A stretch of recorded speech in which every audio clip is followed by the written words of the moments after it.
जय गुरु जी। प्यारी संगत जी, अनंत अनंत शुक्राना हमारे प्यारे गुरु जी को, जिनकी दिव्य कृपा हर सांस को आध्यात्मिक ऊर्जा से भर देती है। मैं गुरु जी के चरणों में कोटि कोटि प्रणाम करता हूं और आप सभी प्रिय संगत जी को मेरा हृदय से नमन। आज हम गुरु जी की करुणा के अनंत सागर में गोता लगाने जा रहे हैं, जहां हर मन शांति, प्रेम और आध्यात्मिक जागृति से रोशन हो जाता है। आइए अपने मन को शांत करें, अपने हृदय को खोलें और गुरुजी की माया में पूरी तरह लीन हो जाएं। संगत जी, कल्पना कीजिए एक ऐसा आश्रम जहां हवा में भक्ति की सुगंध तैर रही है, भजनों की मधुर धुनें आपके मन को छू रही है और गुरुजी की करुणा भरी उपस्थिति हर आत्मा को शांति का आलिंगन दे रही है। यहां हर कोना उनकी माया से जगमगा रहा है, जैसे हर दुख, हर बेचैनी, हर अज्ञान उनके चरणों में विलीन हो रही हो। गुरुजी की उपस्थिति वह पवित्र प्रकाश है जो हमारे जीवन के हर अंधेरे को दूर कर देता है। संगत जी, जब हम उनके नाम का स्मरण करते हैं तो हमारा मन उस अनंत शक्ति से जुड़ जाता है जो हमें हर बंधन से मुक्त कर देती है। गुरुजी की कृपा का सार है समर्पण। संगत जी, जब हम गुरुजी को पूर्ण रूप से समर्पित हो जाते हैं तो हमारा मन स्वयं ही उनके प्रेम में डूब जाता है। गुरुजी कहा करते थे, पुत्र, तेरा समर्पण ही तेरी सबसे बड़ी शक्ति है। जब तू मेरे चरणों में सब कुछ सौंप देता है तो तेरी आत्मा मेरी ऊर्जा से जुड़ जाती है और तेरा जीवन प्रेम, शांति और आनंद से भर जाता है। संगत जी, आज हम इस समर्पण को अपने हृदय में उतारें। गुरुजी की कृपा वो अमृत है जो हमारे मन की हर प्यास बुझा देती है। जब हम उनके मंत्र को जपते हैं तो हमारा मन उस परम सत्य से जुड़ जाता है जो हमें हर भ्रम से मुक्त कर देता है। संगत जी, गुरुजी की कृपा का सार है प्रेम। जब हम अपने भीतर प्रेम को जगाते हैं, जब हम अपने आसपास के हर जीव के लिए प्रेम की भावना रखते हैं तो गुरुजी की कृपा हमारे जीवन में बरसने लगती है। कल्पना कीजिए संगत जी, एक ऐसा जीवन जहां हर सांस गुरुजी के प्रेम से भरी हो, जहां हर कदम भक्ति का हो और हर विचार शांति का। गुरुजी की माया वह नदी है जो हमारे जीवन के हर सूखे को हरी भरी घाटी में बदल देती है। संगत जी, आज से ही अपने जीवन को गुरुजी की कृपा से जोड़े, उनके नाम का स्मरण करें, उनके भजनों में डूबे और उनकी सेवा में लग जाए। गुरुजी की कृपा वह दीपक है जो हमारे मन के हर कोने को रोशन कर देती है। जब हम उनके चरणों में समर्पण करते हैं तो हमारा मन स्वयं ही उनके प्रेम में डूब जाता है। संगत जी, गुरुजी की कृपा का अनुभव करने के लिए हमें अपने मन को खाली करना होगा। हर नकारात्मक विचार को गुरुजी के नाम में बदल दें। जब गुस्सा आए तो गुरुजी का स्मरण करें, जब चिंता हो तो उनका मंत्र जपें, जब अकेलापन लगे तो उनके भजन गाएं। गुरुजी की कृपा वह पुल है जो हमें सांसारिक दुखों से पार ले जाता है। संगत जी, आज से ही अपने जीवन को गुरुजी की भक्ति से रंग दें, उनके चरणों में समर्पण करें और देखें कि कैसे आपका मन शांति का सागर बन जाता है। गुरुजी की माया वो अमृत है जो हर प्यास को बुझा देती है। जब हम उनके नाम का स्मरण करते हैं तो हमारी आत्मा जागृत हो जाती है, हमारा मन प्रेम से भर जाता है और हमारा जीवन उद्देश्यपूर्ण हो जाता है। आइए संगत जी, गुरुजी की कृपा को अपने जीवन में उतारने के लिए 3 सरल कदम अपनाएं। पहला, रोज सुबह 5 मिनट नमः शिवाय गुरुजी सदा सहाय का जप करें। ये मंत्र आपके मन की हर बेचैनी को शांति में बदल देगा। दूसरा, अपने परिवार के साथ एक भजन गाएं। यह आपके घर को प्रेम और एकता का मंदिर बना देगा। तीसरा, अपने आसपास के जरूरतमंदों की मदद करें। एक भूखे को भोजन देना, एक बच्चे को किताब देना या किसी के दुख में साथ देना, ये गुरुजी की सेवा है। गुरुजी कहा करते थे, जो तू दूसरों को देता है वह मेरे पास पहुंचता है। संगत जी, ये छोटे कदम आपके जीवन को गुरुजी की कृपा से रोशन करेंगे। जब आप इन कदमों को अपनाते हैं तो आप महसूस करेंगे कि गुरुजी हर पल आपके साथ हैं। उनका प्रेम आपके मन को शांति देगा, उनकी ऊर्जा आपके शरीर को ताकत देगी और उनकी माया आपके जीवन को आनंद से भर देगी। संगत जी, आइए एक पल के लिए रुकें और गुरुजी की दिव्य ऊर्जा से जुड़े। अपनी आंखें बंद करें, गहरी सांस लें। कल्पना करें कि आप गुरुजी के आश्रम में हैं। सामने गुरुजी का सिंहासन, उनकी करुणा भरी मुस्कान और चारों ओर भजनों की मधुर गूंज। अब अपने मन की हर चिंता, हर दुख, हर बेचैनी को गुरुजी के चरणों में रख दें। गहरी सांस लें और कहें, गुरुजी, मेरा सब कुछ आपके चरणों में है। इसे 3 बार दोहराएं। अब महसूस करें कि गुरुजी की करुणा आपकी आत्मा को छू रही है। उनकी ऊर्जा आपके मन को शांति से भर रही है। आपके सारे दुख उनके चरणों में विलीन हो रहे हैं। गहरी सांस लें और अपने भीतर एक नई शांति, एक नई शक्ति को जागते हुए महसूस करें। अब धीरे से आंखें खोलें। संगत जी, क्या आपने वह शांति महसूस की? ये गुरुजी की कृपा है जो आपके भीतर हमेशा मौजूद है। ये शांति आपका सच्चा स्वरूप है और गुरुजी आपको हर पल इसकी याद दिलाते हैं। संगत जी, गुरुजी की माया को और फैलाने के लिए हमें एकजुट होकर उनकी भक्ति को साझा करना होगा। कमेंट में लिखें, गुरुजी, मैं आपकी शरण में हूं।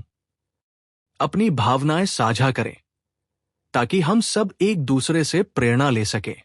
इस वीडियो को अपने परिवार, दोस्तों और हर उस व्यक्ति के साथ शेयर करें जो अपने जीवन में शांति और आध्यात्मिक जुड़ाव की तलाश में है।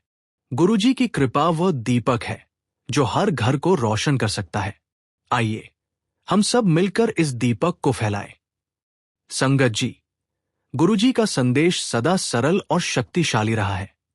पुत्र, तेरा मन मेरा मंदिर है। मेरे नाम का दीप जला और देख, तेरा जीवन कैसे रोशनी से भर जाता है। संगत जी, ये संदेश हमारे लिए एक मार्गदर्शक है। उनके चरणों में विश्वास रखें, उनके मंत्र को जपें और उनकी सेवा में लग जाए। आइए एक संकल्प लें। गुरुजी की कृपा को अपने जीवन में उतारने के लिए अपने मन को शांति और भक्ति से भरें। सप्ताह में एक बार मंदिर जाए और गुरुजी के लिए दीप जलाए। अपने घर में भजन का माहौल बनाएं। अपने आसपास के जरूरतमंदों की मदद करें। यह सेवा गुरुजी की कृपा को और फैलाएगी। कमेंट में लिखें, गुरुजी, मेरे मन का मंदिर आपके लिए है। इस वीडियो को शेयर करें और गुरुजी की माया को हर घर, हर दिल तक पहुंचाएं। जय गुरुजी। नमः शिवाय। शिवजी सदा सहाय।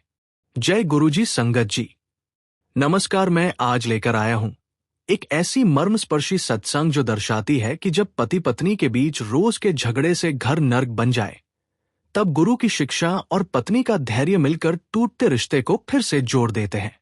यह है श्रीमती पूजा राजपूत की जीवन गाथा। एक ऐसी पत्नी की जो अपने पति के गुस्सैल स्वभाव को सहकर न केवल उन्हें बदला, बल्कि अपने घर को खुशियों का केंद्र बना दिया।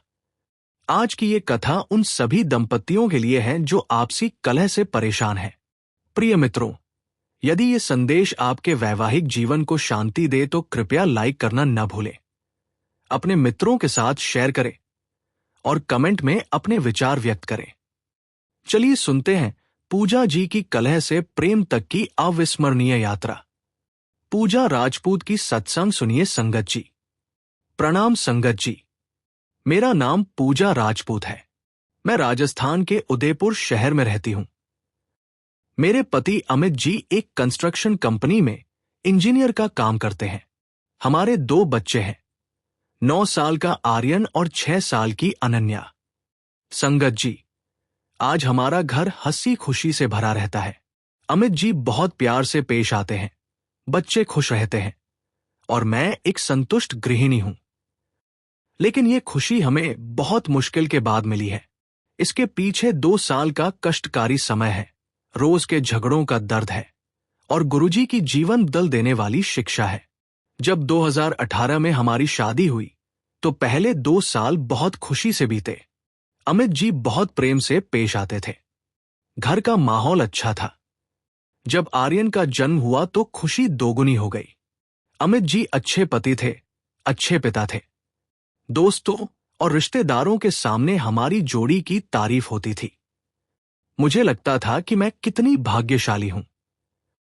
लेकिन धीरे धीरे अमित जी के काम का प्रेशर बढ़ने लगा। 2020 के बाद अमित जी की कंपनी में काम का बोझ बहुत बढ़ गया। प्रोजेक्ट्स की डेडलाइन, क्लाइंट्स का प्रेशर और साइट पर रोज की समस्याएं। धीरे धीरे अमित जी का स्वभाव चिड़चिड़ाहट वाला हो गया। घर आकर थके हारे रहते, छोटी बात पर तुरंत गुस्सा हो जाते। पहले तो मैंने सोचा कि काम का तनाव है, ठीक हो जाएगा। लेकिन महीनों बीतने पर भी कोई सुधार नहीं दिखा। अब रोज कुछ न कुछ बात पर झगड़ा हो जाता।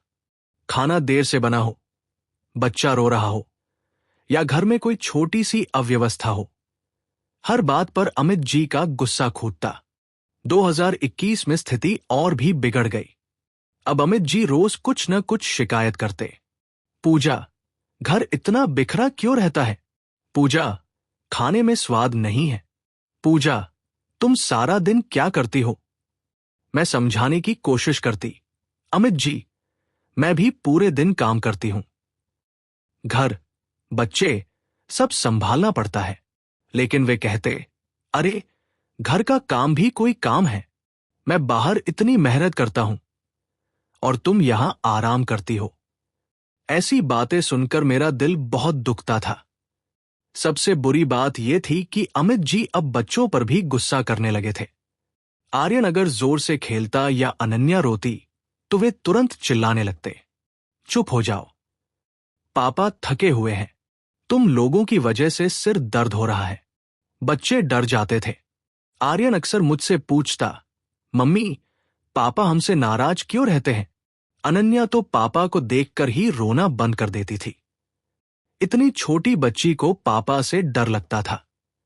मेरा मन टूटता जाता था कि मेरे बच्चे अपने ही पिता से डर रहे हैं। धीरे धीरे हमारी बातचीत भी खत्म हो गई। अमित जी घर आकर सीधे अपने मोबाइल में बिजी हो जाते। न मुझसे दिन भर का हाल पूछते, न बच्चों से प्यार से बात करते। शाम को खाना खाकर टीवी देखते या फोन में लगे रहते। मैं भी चुप रहने लगी। लगता था कि बात करूं तो कहीं फिर झगड़ा न हो जाए। रात को भी अगर कोई बात करने की कोशिश करती तो वे कहते, पूजा, मैं थका हुआ हूं, कल बात करेंगे। लेकिन कल कभी नहीं आता था। पहले वीकेंड में हम फैमिली टाइम बिताते थे, बाहर घूमने जाते, बच्चों के साथ खेलते। लेकिन अब शनिवार रविवार भी तनाव का माहौल रहता। अमित जी कहते, सप्ताह भर की थकान है, आराम करने दो। बच्चे कहते, पापा, हमें पार्क ले चलिए, तो वे बोलते, अभी नहीं, बाद में। धीरे धीरे हमारे फैमिली आउटिंग्स बंद हो गए।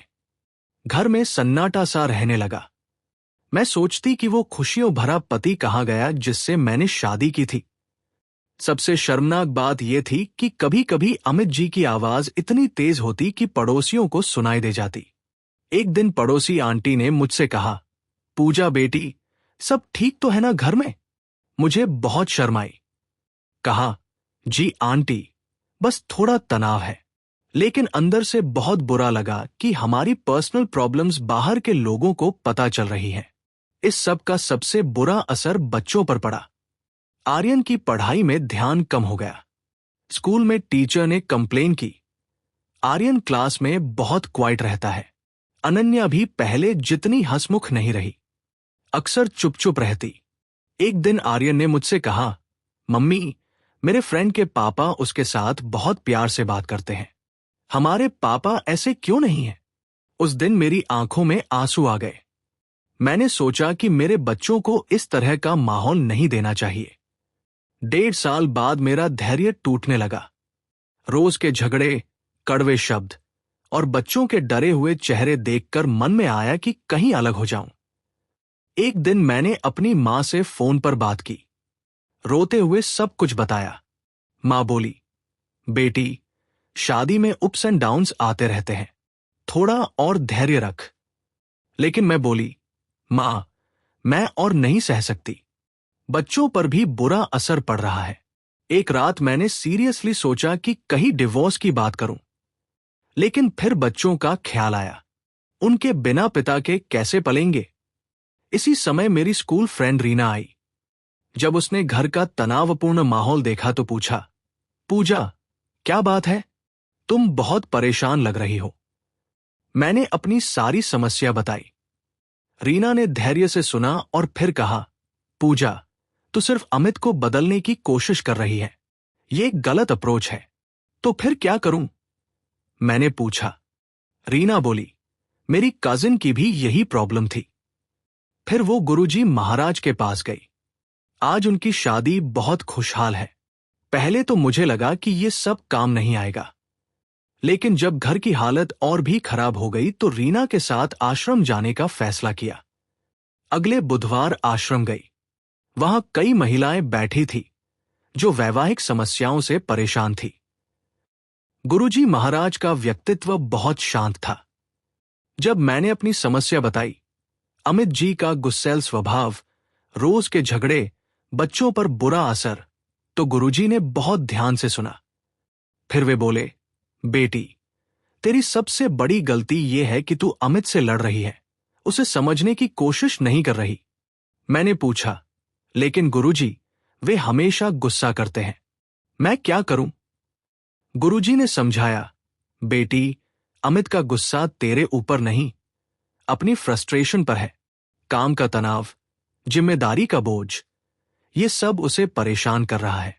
घर आकर वो रिलैक्सेशन चाहता है, लेकिन यहां भी टेंशन लगती है, इसलिए वो और गुस्सा हो जाता है। फिर उन्होंने व्यावहारिक सुझाव दिए। पहला, अमित से आर्ग्यू करना बंद कर दे। जो भी कहे शांति से सुन ले। दूसरा, घर का माहौल पीसफुल बना, उसे लगे कि घर में आराम मिलता है। तीसरा, उसकी छोटी छोटी जरूरतों का ख्याल रख। चौथा, बच्चों को समझा कि पापा थके होते हैं, नॉइज न करें। पांचवा, उससे उसके काम के बारे में पूछ, इंटरेस्ट दिखा। गुरुजी ने अंत में कहा, बेटी, पति पत्नी दुश्मन नहीं, एक टीम है। जब तू उसका सपोर्ट करेगी तो वो भी बदलेगा। आश्रम से वापस आकर मैंने अपना अप्रोच पूरी तरह बदला। अब जब अमित जी कोई कंप्लेंट करते तो मैं उल्टा जवाब नहीं देती थी। अगर वे कहते खाना ठीक नहीं बना, तो मैं कहती सॉरी, कल से ध्यान रखूंगी। अगर वे कहते घर बिखरा हुआ है, तो मैं कहती हाँ, अभी ठीक करती हूं। पहले तो अमित जी को हैरानी हुई कि मैं आर्ग्यू क्यों नहीं कर रही, लेकिन धीरे धीरे वे भी शांत होने लगे। गुरुजी की सलाह पर मैंने घर का माहौल पीसफुल बनाने पर फोकस किया। अमित जी के आने से पहले घर को साफ सुथरा कर देती, उनकी पसंदीदा चाय रेडी रखती, बच्चों को समझाती पापा आ रहे हैं, अभी शांत रहना। जब अमित जी घर आते तो पहले उन्हें आराम करने देती, फिर प्यार से पूछती कैसा रहा दिन। पहले वे चुप रहते थे, लेकिन धीरे धीरे अपने ऑफिस की प्रॉब्लम्स शेयर करने लगे। एक महीने बाद मैंने देखा कि अमित जी का व्यवहार थोड़ा नरम हो रहा है। अब वे इतनी जल्दी गुस्सा नहीं करते थे। एक दिन उन्होंने कहा, पूजा, आजकल तुम बहुत शांत रहती हो, पहले तो तुरंत जवाब देती थी। मैंने कहा, अमित जी, मुझे लगा कि झगड़ने से कुछ फायदा नहीं। आप थके हुए घर आते हैं, यहां भी टेंशन क्यों दूं? उस दिन पहली बार अमित जी ने कहा, थैंक्स पूजा। 2 महीने बाद अमित जी का बच्चों के साथ व्यवहार भी सुधरने लगा। अब वे आर्यन से उसकी पढ़ाई पूछते, अनन्या को गोद में लेकर प्यार करते। आर्यन बहुत खुश था। बोला, मम्मी, अब पापा हमसे प्यार से बात करते हैं। अनन्या भी पापा को देखकर खुशी से दौड़कर जाने लगी। वीकेंड में अमित जी खुद ही कहने लगे, चलो बच्चों को पार्क ले चलते हैं। 3 महीने बाद अमित जी ने एक दिन कहा, पूजा, मुझे सॉरी कहना है। पिछले कुछ महीनों में मैं बहुत बुरा बिहेव करता था। मैंने कहा, कोई बात नहीं अमित जी, काम का प्रेशर था, मैं समझ सकती हूं। वे बोले, लेकिन तुमने कभी मेरा बुरा नहीं माना, हमेशा सपोर्ट किया। उस दिन हम दोनों ने एक दूसरे को गले लगाया। लगा कि वो पुराना अमित वापस आ गया जिससे मैंने शादी की थी। आज हमारा घर फिर से खुशियों से भरा है। अमित जी बहुत प्यार से पेश आते हैं। ऑफिस से आकर मुझसे पूरे दिन का हाल पूछते हैं। बच्चों के साथ खेलते हैं, उनकी होमवर्क में हेल्प करते हैं, वीकेंड में फैमिली टाइम बिताते हैं। सबसे अच्छी बात यह है कि अब हमारी बातचीत फिर से शुरू हो गई है। अमित जी अपनी ऑफिस की प्रॉब्लम्स शेयर करते हैं, मैं उनकी सलाह देती हूं। आर्यन की पढ़ाई में भी इंप्रूवमेंट आई है। अनन्या हमेशा खुश रहती है। गुरुजी ने जो सिखाया वो हमारे वैवाहिक जीवन का आधार बन गया। पति पत्नी टीम है, कॉम्पिटिटर्स नहीं। गुस्से का जवाब शांति से दे, फायर को फायर से नहीं बुझाते। घर को पीस का सेंटर बनाए, टेंशन का नहीं। पार्टनर की प्रॉब्लम्स को समझे, जज न करें। छोटी छोटी कैश सबसे बड़ा प्यार है। अब मैं दूसरी उन महिलाओं की भी हेल्प करती हूं जो मैरिज प्रॉब्लम से जूझ रही हैं। एक व्हाट्सएप ग्रुप बनाया है जहां मैरिड विमेन अपनी प्रॉब्लम्स शेयर करती है। गुरुजी की शिक्षाओं को उन तक पहुंचाती हूं। पिछले साल 8 कपल्स के रिश्ते सुधारने में हेल्प की है। संदेश और मार्गदर्शन। संगत जी, यदि आपके वैवाहिक जीवन में भी कलह है तो इन बातों को याद रखें। लड़ाई को कंपटीशन न बनाएं, समझने की कोशिश करें। पार्टनर के स्ट्रेस को समझें, उसका सपोर्ट करें। घर को पीसफुल बनाएं, ये सबका फायदा है। बच्चों को पेरेंट्स की फाइटिंग से बचाएं। छोटी छोटी बातों में प्यार दिखाएं। गुरु का मार्गदर्शन ले, अकेले न लड़े। दोस्तों, ये थी पूजा जी की धैर्य और समझदारी की जीत की कहानी। रोज के झगड़ों से लेकर प्रेम भरे रिश्ते तक का सफर। यदि ये कहानी आपको प्रेरणा दे तो लाइक करना न भूलें। कमेंट में बताएं आपने अपने रिश्ते में कैसे सुधार लाया है। इस वीडियो को उन कपल्स के साथ शेयर करें जो आपसी कलह से परेशान हैं। हो सकता है पूजा जी का अनुभव उनके काम आए। अगली बार फिर मिलेंगे एक नई प्रेम की सत्संग के साथ। तब तक के लिए धैर्य रखें, प्रेम करें। जय गुरुजी। धन्यवाद संगत जी। संगत जी, आज का दिन सेवा का है। एक ऐसा दिन जब हमारे द्वारा किया गया छोटा सा योगदान भी ब्रह्मांड में एक बड़ा परिवर्तन ला सकता है। जब हम किसी भूखे को भोजन देते हैं या किसी गाय के लिए चारा अर्पित करते हैं तो वह केवल एक सेवा नहीं रहती, वो एक जीवदान बन जाती है। शास्त्रों में कहा गया है, अन्नदान महादानम, गोसेवा महापुण्यम। यानी जो अन्नदान करता है वह जीवन देता है और जो गोसेवा करता है वह सृष्टि की रक्षा करता है। आज इसी भावना से एक पवित्र सेवा आरंभ की गई है, अन्नदान और गोसेवा सेवा। इस सेवा के माध्यम से जरूरतमंद परिवारों तक भोजन पहुंचाया जा रहा है और गौशालाओं में चारा, पानी और देखभाल की व्यवस्था की जा रही है। हर एक अंशदान इस सेवा को और विस्तार देता है। हर एक सेवा से किसी की थाली भरती है, किसी गाय की रक्षा होती है। सेवा करने का तरीका, स्क्रीन पर दिख रहे QR कोड का स्क्रीनशॉट लें, फिर किसी भी UPI ऐप को खोलकर स्कैन करें और अपनी श्रद्धा अनुसार राशि भेजकर अन्नदान और गोसेवा सेवा पूरी करें। संगत जी, आज की ये सेवा केवल देने का माध्यम नहीं है, यह आशीर्वाद को आमंत्रित करने का अवसर है। जब हम दूसरों के जीवन में सुख भरते हैं तब हमारा जीवन भी सुख, समृद्धि और कृपा से भर जाता है। श्रद्धा से सेवा करें, कृतज्ञता से जुड़े और इस पुण्य कार्य का हिस्सा बने। अनंतम शुक्राना। जय गुरुजी।